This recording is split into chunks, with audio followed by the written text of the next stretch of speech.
बिस्मिल्लाहिर्रहमानिर्रहीम, अस्सलाम वालेकुम। प्रोग्राम दो टोक के साथ मैं हूं आपका मेजबान फवाद अनवर। अपने आज के इस प्रोग्राम में जरा करंट पॉलिटिकल सिचुएशन की बात करेंगे। खास तौर पर जरा गुफ्तगू करेंगे जो डीजी आईएसपीआर ने आज निहायत ही अहम प्रेस कॉन्फ्रेंस की है, इस हवाले से भी। और हर गुजरते दिन के साथ हम देख रहे हैं कि पाकिस्तान की स्ट्रैटेजिक इंपॉर्टेंस बढ़ती जा रही है। ऐसे में पाकिस्तान को किन किन चैलेंजेस का सामना है, अपने आज के इस प्रोग्राम में बात करेंगे। और इन तमाम तरह इशूज पर दो टोक गुफ्तगू करने के लिए इस वक्त ऑन कॉल हमारे साथ मौजूद हैं जनाब जमील अहमद खान साहब, जो कि साबिक सफीर हैं। सर, बहुत बहुत शुक्रिया कि इस प्रोग्राम में आप अपना कीमती वक्त हमें देने जा रहे हैं। सर, बहुत सारी खबरें आज के हिसाब से हैं। मैं अगर इब्तिदा में आज डीजी आईएसपीआर की प्रेस कॉन्फ्रेंस की बात करूं, गो के पाकिस्तान की स्ट्रैटेजिक अहमियत हर गुजरते वक्त के साथ साथ बढ़ती जा रही है।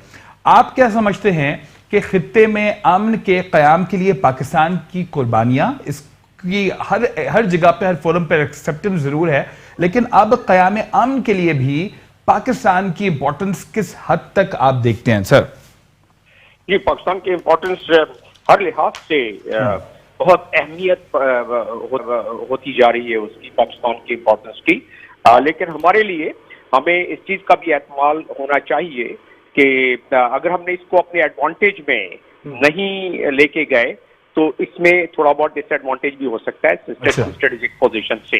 क्योंकि इस वक्त जो ग्लोबल पॉलिटिक्स चल रही है, मेरी मुराद है अमेरिका है, उसके अलाइंस और इस खिते के, यानी कि हमारा जो ब्लॉक बन रहा है रशिया, चाइना, तुर्की, ईरान और बाकी सेंट्रल एशियन के ममालिक, तो इस थोड़ी सी जो इस तनाजुर में अगर देखा जाए तो पाकिस्तान को अपने कार्ड्स को बड़े अच्छे अंदाज में और बड़े मोहतात अंदाज में खेलना पड़ेगा। अब आ जाते हैं आपकी दूसरी बात पर कि इम्पोर्टेंस इसकी ये है कि इकोनॉमिकली सी पैक पे बहुत गुफ्तगू हो चुकी है।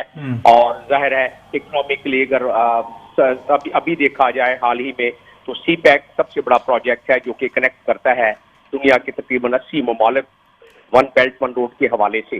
और उसका सारी कल्मिनेशन सेंट्रल एशिया के तरफ, चाइना के तरफ और बाकी कनेक्टिविटी यहाँ हमारे सी पैक के जरिए होती है। और इस पे जो इकोनॉमिक जोन है, इस पे बहुत गुफ्तगू हो चुकी है। मैं इसको मुख्तसर करूंगा कि इससे इकोनॉमिक एडवांटेजेस तो है ही हैं, लेकिन इससे स्ट्रेटेजिक एडवांटेज भी हमें हम हासिल कर सकते हैं और इंशाल्लाह करेंगे हम इससे हासिल। तो इसकी इंपॉर्टेंस उस लिहाज से भी बढ़ गई है। हमारी जरूरत, अगर हम अपने डिप्लोमेटिक कार्ड्स को सही तरह इस्तेमाल करते रहे, तो हमारी जरूरत अमेरिका को भी है। और आपने देख ही लिया जो लेटर आपने ट्रंप का देखा, इमरान खान के को जो भेजा गया है। जी बिल्कुल। लेकिन इस चीज पे देख के हमें बहुत ज्यादा खुशफहमी में मुब्तला नहीं हो जाना चाहिए, क्योंकि अमेरिका की एक स्ट्रेटेजिक वो पॉलिसी है जो कि अगस्त 2017 में उन्होंने शाया की थी ट्रंप ने, जिसमें कि उन्होंने अपने साउथ एशिया के बारे में पाकिस्तान समेत सारी बातें की थी। उन अहदाफ को अमेरिका पूरा करना चाहेगा। जाहिर है हमारा ब्लॉक चाइना, रशिया और बाकी जैसे ममालिक हमारे समेत, हम अपने अहदाफ को पूरा करना चाहेंगे।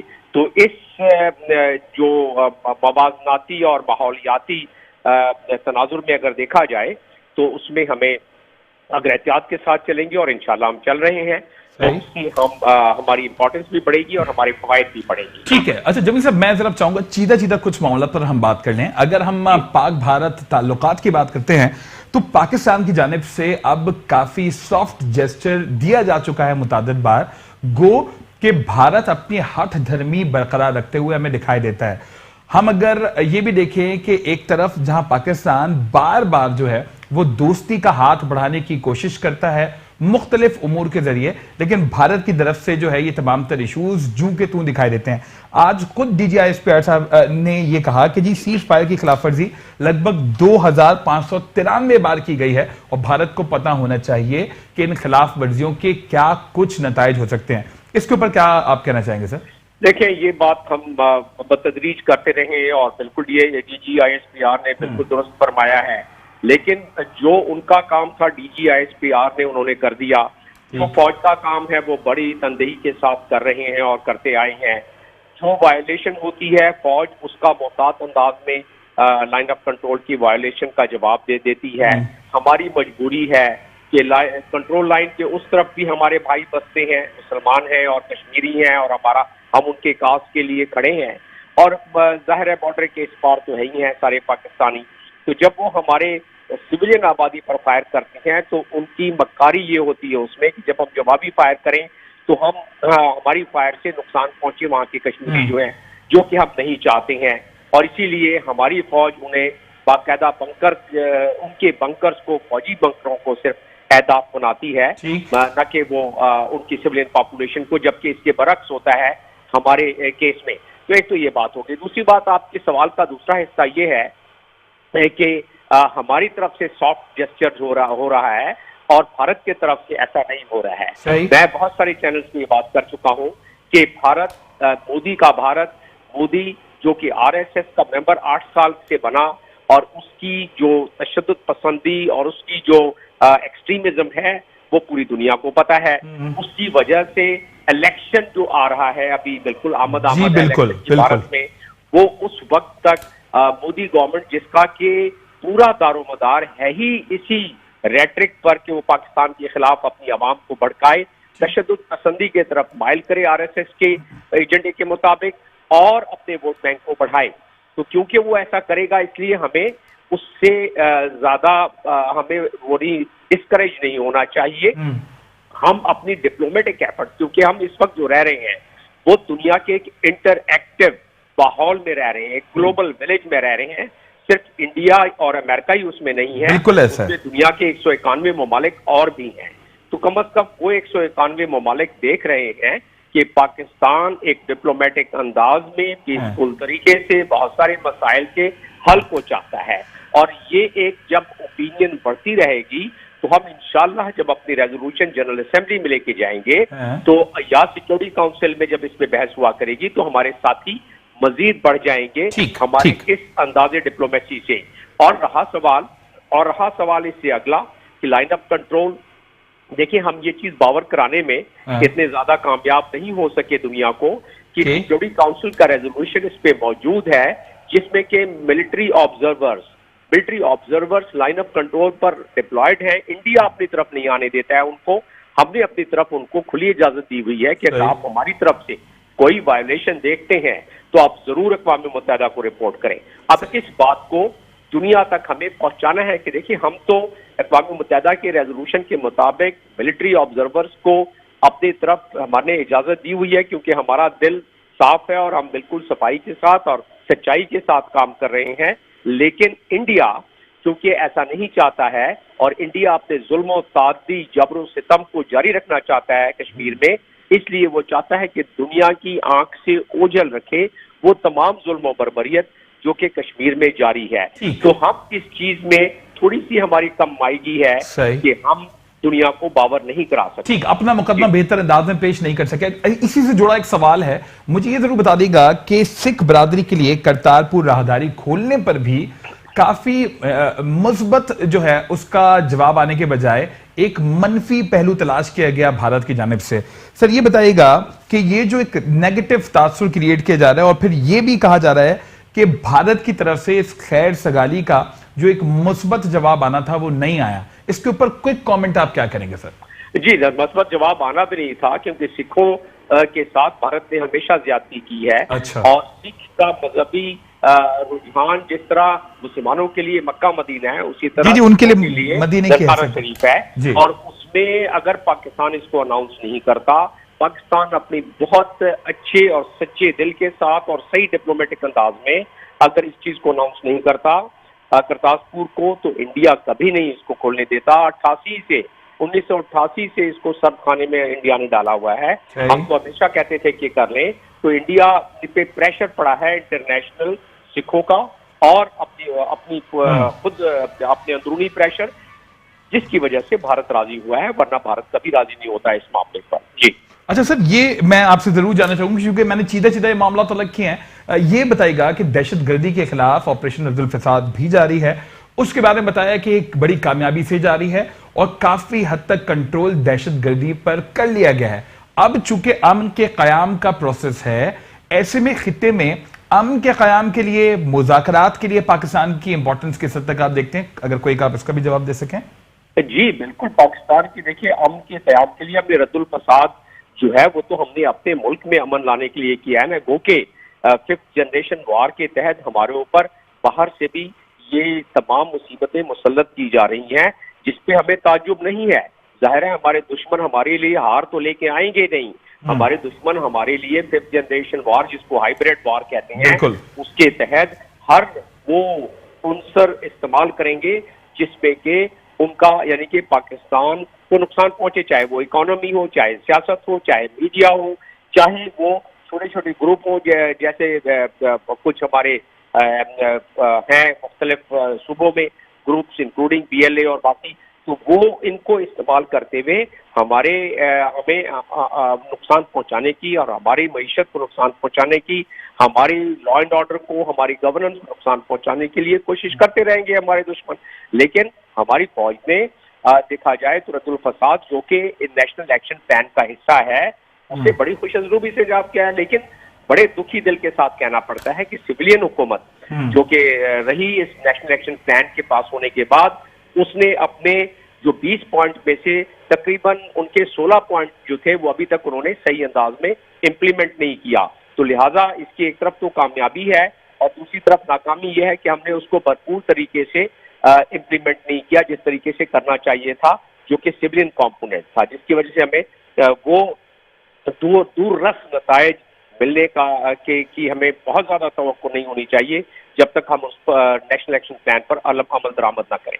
अच्छा, साथ साथ मैं ये भी आपसे जानने की कोशिश करूंगा कि बहुत सारे और दीगर जुड़े हुए सवाल थे। अब भारत की तरफ से ये भी कहा गया था कि पाकिस्तान अपने आप को पहले एक सिक्योलर मुल्क जो है वो उसके तौर पर पेश करे, जिसके बाद पाकिस्तान से मुज़ाकरात हो सकते हैं, जिस पर आज ये तक कहा गया कि पाकिस्तान इस्लाम के नाम पर ही बना था और पाकिस्तान का असल एजेंडा क्या है वो पाकिस्तानियों को बड़े अच्छे तरीके से पता है। इसके ऊपर आप क्या कमेंट करेंगे कि भारत की तरफ से इस तरह ये स्टेटमेंट्स आना और ओछे हथकंडे इस्तेमाल करना? सर, ये भारत जो है वो they are playing into the international gallery. वो इंटरनेशनल गैलरी में हमें एक्सट्रीमिस्ट मुल्क दिखलाता रहा है। सही। वो इंटरनेशनल एरेना में हमें साबित करता रहा है कि मजहब को गलत इस्तेमाल किया जा रहा है। हालांकि ये बात हम मुतअद्दिद बार कह चुके हैं कि चंद अफराद के टेररिस्ट बन जाने से मजहब का उससे कोई ताल्लुक नहीं है। ये न सिर्फ हमने कहा है, टर्की ने कहा है और बहुत सारे ममालिक ने यही बात की है, अक़वाम मुत्तहिदा में भी यही बात हुई है। लेकिन हम इंडिया को ये हमें भाषण देना कि सेकुलर, तो वो एक मज़ाक़ खेज बात इसलिए लगती है और हमें दुनिया को इसको बताना भी चाहिए, इसलिए लगती है कि बाबरी मस्जिद वो शहीद करते हैं मुसलमान माइनॉरिटीज की, चाहे वो सिख हो या क्रिश्चियन हो या मुसलमान हो, उनको वो स्लॉटरिंग कर रहे हैं खुद, और हमें बता रहे हैं कि हम सेकुलर उसमें अंदाज में चले। तो लिहाजा ये सिर्फ प्लेइंग विद द गैलरी है, इससे ज्यादा कुछ नहीं है इंडिया की बात। अच्छा, पाकिस्तान की अगर दीगर और सरहदों पर बात की जाए तो अफगानिस्तान की तरफ से भी दहशतगर्दी जो है वो पाकिस्तान के लिए एक बहुत ही इंपॉर्टेंट सब्जेक्ट हमेशा से रहा है। लेकिन अब एक पीस प्रोसेस हम दोनों ममालिक की तरफ से होता हुआ देखते हैं और खुद पाकिस्तान की इंपॉर्टेंस को अफगानिस्तान की तरफ से भी समझा जाता है। आज ये भी कहा गया कि जी जो बॉर्डर के ऊपर तकरीबन 2611 किलोमीटर लंबी बाढ़ का एक प्रोसेस है वो भी अमल में जारी है और कोशिश यही की जा रही है कि वहां पर एक क़याम अमन के लिए पाकिस्तान का भी जो रोल है उसको इंपॉर्टेंस दी जाए अफगानिस्तान की तरफ से भी। इसके ऊपर फिर क्या कमेंट करेंगे आप? पाकिस्तान ने तो न सिर्फ इस पे अपना रोल अदा भी किया है और हमेशा अदा करने के लिए तैयार है, लेकिन इंडिया इसको दूसरे रुख पे मोड़ता जा रहा है। अब अमेरिका और इंडिया एक जुबान बोलने लगे हैं, जो अमेरिका कहता है वो इंडिया कहता है, जो इंडिया कहता है वो अमेरिका कहता है। तो लिहाजा उसने एक पिछले दिनों में एक इनवाइटेड था इंडियन चैनल पर और वहां CIA के डिप्टी चीफ दूसरी तरफ से रिटायर्ड अमेरिका से थे मेरे सामने, और एक इंडिया के कोई उनके पुराने अफसर कोई थे, तो उधर भी यही बात चल रही थी। और जो डिप्टी चीफ CIA का उसका नाम ग्लेन था, जो पहला नाम था, ये पर 3 दिन पहले की बात है, बियॉन्ड टीवी पर मेरा इंटरव्यू चल रहा था। तो ग्लेन साहब जो कि CIA के डिप्टी चीफ, वो यही कहते थे कि जी इंडिया और अमेरिका की अब एक ही स्ट्रेटेजी है, तो I told them, I said कि जी एक ही स्ट्रेटेजी की वजह से ये सारी प्रॉब्लम हो रही है, and words to that effect. बिल्कुल ठीक। और पाकिस्तान में इंसर्जेंसी क्रिएट करने में, पाकिस्तान में मिस मैनेजमेंट लाने के लिए बड़े ऊंचे हथकंडे भी इस्तेमाल किए जाने, भले वो अफगानिस्तान की तरफ से हो, भले वो भारत को इस्तेमाल करते हुए और दीगर ऊंचे हथकंडे हो। सर इसके ऊपर भी जरा बात करेंगे। एक ब्रेक के लिए मुझे कहा जा रहा है, ब्रेक के बाद दो अहम जो कि मैं आपसे करना चाहूंगा, एक ब्रेक, और ब्रेक के बाद प्रोग्राम को हम यहीं से कंटिन्यू करेंगे। मैं आपको एक बार फिर खुशामदीद कहते हैं। ब्रेक के बाद एक बार फिर हमारे साथ जनाब जमील अहमद खान साहब मौजूद हैं। सर मैं ये आपसे जानने की कोशिश करूंगा, जिस तरह से आपने भारत की इन्वॉल्वमेंट पाकिस्तान में अफरा तफरी पैदा करने के लिए, पाकिस्तान में दहशतगर्दी के अंदर भारतीय इन्वॉल्वमेंट जो है वो किसी से ढकी छुपी नहीं है। खासतौर पर भारत और कुछ हद तक ये कहा जाता है कि और दीगर ममालिक जो पाकिस्तान दुश्मन है वो मिलकर बलूचिस्तान के अंदर भी अपनी ये कार्रवाइयां कर रहे हैं। और सी पैक के बाद जिस वजह से पाकिस्तान की स्ट्रेटेजिक अहमियत के बारे में आपने भी बताया, और इससे पहले भी मुताबिक बार हम ये गुफ्तगू कर चुके हैं कि पाकिस्तान की वैल्यू बहुत हद तक बढ़ चुकी है। तो बलूचिस्तान के अंदर भी कहा गया कि बलूचिस्तान पर बहुत ज्यादा फोकस ना सिर्फ हुकूमत की तरफ से किया जा रहा है, बल्कि स्ट्रेटेजिक अहमियत बलूचिस्तान की समझते हुए तमाम एस्पेक्ट्स पर उसके काम किया जा रहा है। सर इसके ऊपर आप क्या कहेंगे? जी यही तो वजह है कि बलूचिस्तान की अहमियत सीपैक के हवाले से और ईरान के हवाले से अगर देखा जाए, इसी वजह से तो अमेरिका का भी फोकस इसी पर है, यूनाइटेड स्टेट्स का, और सबसे ज्यादा इंडिया का। और इसका सबूत यह है कि हम नहीं कह रहे हैं, कुछ थिंक टैंक्स हैं अमेरिका के जिसने कहा है कि रॉ को मैक्सिमम फंडिंग दी जा रही है ताकि वो बलूचिस्तान को अंडरमाइन करे। तो हमें तो पता है, और हमारे पास तो कलभूषण यादेव भी है, और हमारे पास उससे एसोसिएटेड 100 से ज्यादा लोग भी पकड़े गए हैं। नहीं, और मैं कतई कलामी माफ, Kulbhushan the case, do you think Pakistan को जिस तरीके से आलमी बिरादरी में अपलिफ्ट करना चाहिए था, जहां जहां अपलिफ्ट करना चाहिए था, पाकिस्तान ने किया? अगर इसके ऊपर आप दो टूक जवाब दे सकें। न सिर्फ हम इस चीज में हमारी कोताही और कमाईगी रही, बल्कि हम जिस अंदाज में ज़ाहिर है इसको, इस इतने बड़े मामले को दुनिया में मिसाल नहीं मिलती कि एक सर्विंग ऑफिसर, वो भी इतना सीनियर ऑफिसर, और ऑपरेशन के दौरान पकड़ा जाए और फिर उसके बाद इतने सारे उससे मुंसलिक टेररिज्म के केसेस निकले और उसको हम दुनिया को हम इस चीज का प्रचार न कर सकें। बहरहाल ये तो एक हमारी कमाई की रही, न सिर्फ ये बल्कि कश्मीर जो कि हमारा कॉर्नर स्टोन है फॉरेन पॉलिसी का, अभी जून में जो रिपोर्ट शाया हुई है ह्यूमन राइट्स कमीशन की, उसको भी हम सही अंदाज में तमाम ममालिक में पेश नहीं कर सके। हमारे तमाम एम्बेसीज को चाहिए था कि उस पर सेमिनार करते, सिंपोजियम करते, और जहां जहां हमारी पाकिस्तान की एम्बेसी है वहां वहां उन ममालिक को बताते, वहां वहां उनकी पब्लिक को बताते, वहां वहां उनकी मीडिया को बताते, जो कि हम नहीं कर सके। ठीक। अच्छा, मिसिंग पर्सन के हवाले से काफी ज्यादा सवालात उठते रहे हैं मुख्तलिफ फोरम्स पर। आज DGISPR की जानिब से कहा गया कि 7000 केसेस थे, जिनमें से 4000 केसेस हल किए जा चुके हैं, और उन्होंने इस गुमान का भी इजहार किया कि हो सकता है उन मिसिंग पर्सन्स में से कुछ अफराद तालिबान के साथ मिलकर भी काम कर रहे हो। सर ये बड़ा हसास मामला है, क्योंकि इसी की बेसिस पर किसी एक साइड पर नहीं बल्कि कराची में भी और दीगर अहम हिस्सों में भी कुछ हद तक जो है वो महरूमियां भी जन्म लेती हैं। सर ये बात भी दुरुस्त है, और ये बात भी दुरुस्त है कि इस मामले को ज्यादा एक्सप्लॉइट किया जा रहा है। सही। ये बात भी दुरुस्त है कि इस मामले को यूनाइटेड नेशंस की लेवल तक लोग पहुंचाने की कोशिश कर रहे हैं। ये बात भी दुरुस्त है कि महरूमियां और दिल आजारी भी है। ये सारी बातें दुरुस्त हैं, लेकिन ये बात भी हकीकत है कि एक कमीशन बना हुआ है, जिस कमीशन ने आधे से बहुत ज्यादा मामलात को निपटा दिया है। जी 4000 केसेस हल हो चुके हैं, निपटा दिया है। तो लिहाजा अब हमें चाहिए, हुकूमत के लिहाज से हमें चाहिए कि we should restore the confidence.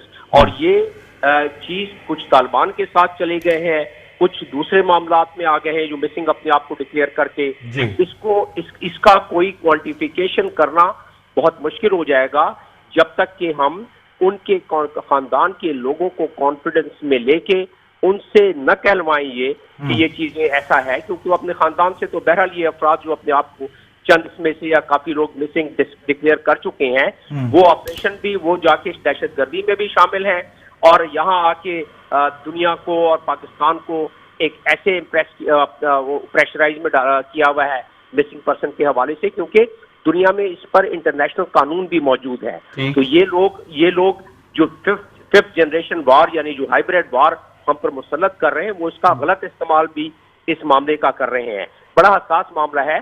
Pakistan को बड़ी बड़ी दूरअंदेशी के साथ और बहुत अक्लमंदी के साथ इस मामले को हैंडल करना चाहिए। अच्छा, कराची में पीस प्रोसेस की जब हम बात करते हैं तो उसके लिए हमारी जो फोर्सेस हैं उनकी कामयाबियां, यहाँ पर जो लोकल पुलिस है उसकी कामयाबियां बेशुमार है, और हुकूमत की विल लाजमी सी बात है, उसके बगैर ही मुमकिन नहीं था।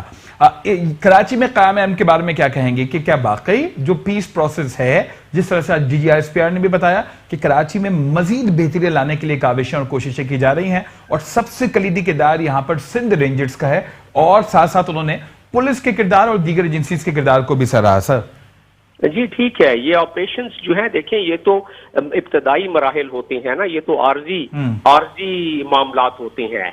ऑपरेशंस जहां भी होगा वो दायमी उसके मामलात उस वक्त होंगे जबकि वो मरबूत हो बाकी डेवलपमेंट से, अनएम्प्लॉयमेंट से, बाकी मामलात से। जब तक मरबूत ना हो ये तमाम चीजें, जो कि सिविलियन गवर्नमेंट का काम है, जब कराची को कचरे का ढेर बना दिया जाए, अनएम्प्लॉयमेंट हर मकतबा इफेक्ट, किसी भी कास्ट, क्रीड एंड नस्ल के लोग जो यहाँ रह रहे हैं कराची में, कच्ची आबादियों में 80% तक अनएम्प्लॉयमेंट जहाँ हो जाए, जहाँ लोगों को खाना नसीब ना हो 2 वक्त का, तो वहाँ जाहिर ऑपरेशन तो करते रहेंगे, और वो कामयाबी माशाल्लाह बड़ी हुई है।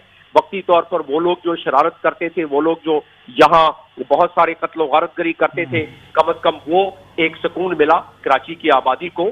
लेकिन इस पे दायमी तौर पर इस पे कंट्रोल करने के लिए we have to really bring in all the factors जो कि नेशनल एक्शन प्लान में बाकी इलाकों के लिए है, वो कराची के लिए भी करें, और कराची में जो बजट कराची के लिए है उसका सही इस्तेमाल करवाएं, वरना कराची में यही मामला जो है वो आगे जाके दिल आजारी का सबब बनेंगे। ठीक, आखिरी सवाल मैं आपसे पश्तून तहफ़्फ़ुज़ मूवमेंट के हवाले से करूंगा, क्योंकि ये भी एक निहायत ही टची इशू है, और हमने देखा कि पश्तून तहफ़्फ़ुज़ मूवमेंट के हवाले से जो हैंडलिंग की गई वो बड़ी स्मार्ट हैंडलिंग अब तक दिखाई देती है।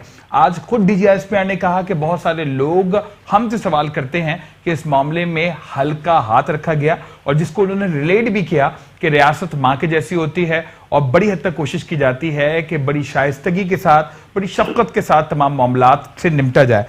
ये उन्होंने जरूर कहा कि सिर्फ 3 अहम मुतालबात हैं पश्तून तहफ़्फ़ुज़ मूवमेंट के, एक चेक पोस्ट कम करना, साथ साथ मिसिंग पर्सन की बाजियाबी है, और बारूदी सुरंगें कम करने के हवाले से भी बात थी। उन्होंने नंबर्स भी बताया कि जी 4069 के करीब चेक पोस्ट थी 2016 में, जो कि अब कम होकर 331 हो गई हैं। तो डू यू थिंक कि इस मामले को भी संजीदगी से निपटा जा रहा है, क्योंकि बहुत ही टची इशू है, जहां पर कौमियत की बात आ जाए, और जहां पर मजलूम अगर कोई वाकई है और उसके साथ अगर नादनस तौर पर भी जुल्म हो रहा है, तो ये बात बड़ी जो है वो गंभीर हो जाती है। सर देखें, हमारे मुल्क में बहुत सारा गर्दाब जमा हो गया है। हाँ। बहुत सारे बादल छाए होते हैं हमेशा। हाँ। जिसमें न सिर्फ पश्तून तहफ़्फ़ुज़ मूवमेंट, बल्कि गुलिस्तान में देख लें, सिंध में देख लें, मुख्तलिफ जगहों पर बहुत सारे वो जो खिचड़ी पक रही है, ऐसे मामले में जिस खूबसूरती से इसको हैंडल किया गया है पश्तून तहफ़्फ़ुज़ मूवमेंट को, मैं समझता हूँ निहायत खूबसूरती से और निहायत बर्दाश्त के साथ इस मामले को हैंडल किया गया है, और ऐसे ही करना चाहिए था। हमारे बच्चे हैं, हमारे लोग हैं, हमारी कौम है, और उसे उसी अंदाज से। लेकिन प्रॉब्लम हमारे यहाँ ये है कि ये ना गैर दानिस्ता तौर पर, ना जानते हुए भी ये दूसरों के हाथों में खेल पड़ते हैं। हमारे लोग, उनको ये इदराक नहीं होता है कि वो जो इस वक्त काम कर रही हैं अपने लिहाज से शायद वो मोटिवेटेड हो, लेकिन मुमलकत पाकिस्तान को उस सिलसिले में नुकसान पहुंचता है। नहीं तो दूसरों के हाथों खेलने का मौका दिया ही क्यों जाता है? सर ये महरूमियां अगर क्रिएट होती हैं तो अगले के दिल में इस हद तक मामला जाते हैं ना, तो उसके ऊपर भी डू यू थिंक कि काम किया जा रहा है? चूंकि माजी से क्या हमने सबक सीखा है, भले वो 1971 हो, भले और वो दीगर अहम मामलात हो? सर बस मैं इस मामले में बड़े ही भारी दिल के साथ कहूंगा कि माजी से हम सबक नहीं सीखते हैं, और हमें जब मसाइल सामने आ जाते हैं तो उसको हल करना शुरू करते हैं, और जब मसाइल जहां वो पक रहे होते हैं, जहां वो ब्रू कर रहे होते हैं, उस वक्त हमारे पास रिसोर्सेज की भी बड़ी प्रॉब्लम है, हमारे पास जो गवर्नेंस और सिविल एडमिनिस्ट्रेशन की भी बड़ी प्रॉब्लम है। हर चीज हर जगह जो है वो एक इदारा नहीं कर सकता। पाकिस्तान में 36 और इदारे हैं, उनको मिल के मजबूत तरीके से, जिस तरह अमेरिका ने होमलैंड सिक्योरिटी बनाने के बाद 56 इदारों को दिला के काम किया, हमें वैसा करना पड़ेगा, हमें अभी होश के नाखून लेने पड़ेंगे। ठीक है सर, बहुत बहुत शुक्रिया इस प्रोग्राम में अपना कीमती वक्त आपने दिया। एम्बेसडर जमील अहमद खान साहब हमारे साथ मौजूद है, जो कि इन तमाम पर स्पेसिफिकली अगर हम बात करें तो DGISPR की जानिब से जो अहम पॉइंट्स आज रेज किए गए, जिन अहम इशूज पर ब्रीफिंग दी गई, उसके हवाले से अपनी राय का इजहार कर रहे थे। एक ब्रेक की तरफ जाएंगे और ब्रेक के बाद कुछ जरा नैब के एक्शंस के हवाले से बात करेंगे। और DG नैब ने अब ये तासुर दिया है और इस अज़्म का इजहार किया है कि अवाम की तमन्नाओं को पूरा करने की नैब भरपूर कोशिश कर रहा है और किसी के भी खिलाफ कार्रवाई पर्सनल बेसिस पर नहीं की जा रही, बल्कि तमाम के तमाम केसेस मेरिट की बुनियाद पर बनाए जा रहे हैं। एक ब्रेक, और ब्रेक के बाद इस इशू पर भी गुफ्तगू करेंगे।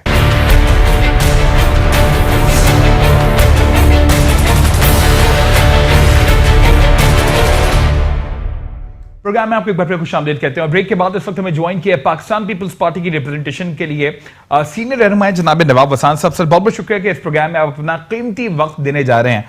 सर बड़ी कयास आराइयां हैं, खास तौर पर अगर मैं पाकिस्तान पीपल्स पार्टी के हवाले से बात करूं तो पाकिस्तान तहरीक इंसाफ के जो इस वक्त तर्जुमान हैं उनकी जानिब से भी, अगर हम वजीर इत्तलात की जानिब से बात करें तो उनकी तरफ से भी, फयाज हुसैन चौहान साहब की तरफ से भी जरदारी साहब को लेकर हदफ तनकीद बनाया जा रहा है। और यह तक कहा जा रहा है कि पाकिस्तान पीपल्स पार्टी पर जो टफ टाइम है वो है ही जनाब आसिफ अली जरदारी साहब की तरफ से। और खास तौर पर जो अब मनी लॉन्ड्रिंग से रिलेटेड मामलात, बेनामी अकाउंट से रिलेटेड मामलात की कड़ी भी जो है वो मुख्तलिफ फोरम्स पर जरदारी साहब की तरफ जोड़ने की काविशें और कोशिशें की जा रही हैं। इसके ऊपर सर इब्तिदा में आप क्या कमेंट करेंगे? बिस्मिल्लाहिर्रहमानिर्रहीम। फाद आपकी बड़ी मेहरबानी, आपने मुझे इस मौजू पे मुझे मदऊ किया। दरअसल असली बात यह है कि ये PTI की हुकूमत अपने आप को खुद संभाल नहीं पा रही है। ये जब इनको कोई पूछो ना, ये बताएंगे कि आपके ऊपर केसेस हैं, आपने करप्शन की है। एक ही रटी हुई चीज है, एक ही बात है, इनको समझ में नहीं आ रहा। जो 90 डेज में एक वजीर आजम मुल्क का 90 दिन के बाद कौम को कुछ खुशखबरी बताया, जो सहाफी को बताया, तो ये कहा कि इलेक्शन पहले हो सकता है। ये है इनका कारनामा 90 दिन का। ये कह रहा है कि 90 दिन में, मतलब 90 दिन में बंदा कुछ और कहता मैंने ये किया, अचीवमेंट की। देखें, ये इस मुल्क की हालत ये है कि आप 90 दिन में लोग 25% लोग, ये चीजें गरीबों के लिए महंगी हुई है। आप डॉलर का रेट देखें, गैस देखें, बिजली देखें, और खाने पीने की चीजें देखें कि 20% हर चीज का रेट बढ़ा है इन 3 माह में। तो गरीब बेचारे जाए तो जाए कहाँ? गरीब बेचारे क्या करें? इनकी हुकूमत, इन्होंने जो दावे किए थे, इन्होंने जो कहा था कि मैं पाकिस्तान को ऐसा इनकलाब करूंगा, इनकी आप वीडियो भी देख लें। इन्होंने 1 रुपया भी ऊपर नीचे डॉलर का होता था तो कहते हैं कि एक, जब अपोजिशन में था तो 100 अरब का नुकसान। आप देखें ये 8-8, 10-10 रुपए ऊपर नीचे जा रहा है, इनको पता नहीं है। अच्छा, ये मुल्क का वजीर आजम है, ये इनसे पूछा जाता है कि डॉलर अपसेट क्यों हो रहा है, मुझे पता नहीं है, मैं टीवी में देखता हूँ। देखिए ये हाल है। और 2 मिनिस्टर रिजाइन दे के गए, एक और मिनिस्टर रिजाइन दे रहा है, इनका या दे दिया है मुझे। जी बिल्कुल, उन्होंने फैसला कर लिया आजम स्वाति साहब ने। हाँ, नहीं, वो उनका भी रिजाइन दिया हुआ है, ये जो खजाने का मिनिस्टर है। जी, वो भी इत्तलात है। ये मुझे समझ में नहीं आ रहा, ये जरदारी साहब के ऊपर जो बातें कर रहे हैं। जरदारी साहब ने भाई 10 साल जेल काटी है। आप लोगों ने एक सैफ रहमान जो केसेस बनाए थे, झूठे, जो मक्कार आदमी था वो पेरू पे गिर गया, कहते इनके ऊपर एक केस भी साबित नहीं हुआ। तो अभी ये बातें करना कि करप्शन पाकिस्तान पीपल्स पार्टी, आप तो पहले केपी के तो देखें, केपी के जो इनकी बहन है हलीमा खान, उनको तो देखें, और इनकी मिनिस्टरों को तो देखें, इनकी जो ये देखें, कहीं भी इनकी रिट नजर आ रही है। आप देखें कि ये बहुत सारा कुछ कह रहे हैं कि हमने ये कर, कुछ भी नहीं ये बंदा कर पाएगा। ये 3 माह का 6 या 9 महीने के बाद लोग खुद ब खुद सड़कों पे आ जाएंगे, इनकी ऐसी की तैसी हो जाएगी। ये खुद 6 महीने में ये असेंबली तोड़ देगा। जो इनकी हालात, जो इनका ये जो बता रहा है, ये खुद ही इस चीज पे वो नहीं है कि एक बंदा एक हो। आप देखें कि नवाज हुकूमत या उनको कहना, ये कहना, हम तो देखें, हम तो चाहते हैं, हमारी पार्टी पाकिस्तान पीपल्स पार्टी है, हमने जमहूरियत के लिए बड़ी कुर्बानियां दी हैं, मारे खाई हैं, हम तो चाहते हैं कि इनकी हुकूमत चले, पर इनका जो किरदार है वो आपके सामने है। किस तरीके का किरदार है, सुबह को एक बात, शाम को एक बात, आपके जो एंकरों के सामने उन्होंने जो बातें की और जिस तरीके से वो आपके सामने है। तो एक चीज बताएं, इन्होंने कितने यू टर्न दिए हैं? अगर ये यू टर्न वो तो बड़े लीडर की निशानी है सर, ये तो खुद खान साहब अब एक्सप्लेन कर चुके हैं कि जितना बड़ा लीडर है उन्होंने तो उसको मुस्बत तौर पर लिया हुआ है, उस यू टर्न को। गो के बिलावल साहब ने भी एक बार फिर आज हज़फ तनकीद बनाया था, वो तो ये दो टोक अंदाज में कहते हुए दिखाई देते हैं कि जी ये कौन सा लीडर है? ये एक सीट जीता था, अभी कहते हैं कि ड्रामे करते हैं कि मैंने इतना मैंडेट मिल गया इनको। इनका दिमाग खराब हो गया, इनको पता नहीं है कि मैंडेट मुझे मिला कैसे है और क्यों मिला है। तो इनकी समझ से बाहर है ये चीजें। मुझे नहीं लग रहा कि ये कोई आगे चल पाएगा, इसलिए कि इनका जो इनके दो मिनिस्टर हैं, जो उधर पंजाब में जो इंफॉर्मेशन मिनिस्टर, इधर इंफॉर्मेशन जो वफाक का है, तो वो बातें एक ही, जो असेंबली में बैठ के झूठ बोलना, किसी को गाली देना, किसी को चोर कहना। सबसे बड़े चोर तो ये हैं। ये इनसे पूछे कि ये कहाँ से आए हैं, फवाद से पूछे कितनी पार्टियां चेंज की हैं, आप उनसे पूछे कि इनकी कैबिनेट में जो करप्ट तरीन मिनिस्टर है वो कहाँ से हैं, कैसे आए हैं। देखिए, वही एक सिलसिला आएगा, एक सिलसिला जाएगा, आपके सामने होगा। ये कुछ मुझे नहीं लग रहा कि ये इस मुल्क के लिए कोई बेहतर कर रहा है। डॉलर ऊपर जा रहा है, कहते हैं कि घबराओ नहीं, कुछ ऐसा कोई मसला नहीं है, ये नहीं है। ये कैसे ऐसे घबराओ नहीं, ये करो। लोग इधर ट्रेनों में किराया बढ़ता है, जहाजों में बढ़ता है, खाने पीने की चीजों में बढ़ता है, हर चीज ऊपर जा रही है। ये कहते हैं घबराओ नहीं। गरीब से पूछो कि कैसे। अच्छा, गरीबों के घर तोड़े जा रहे हैं, गरीबों की क्या जाती हो रही है, वो बेचारे वो अलग परेशान है।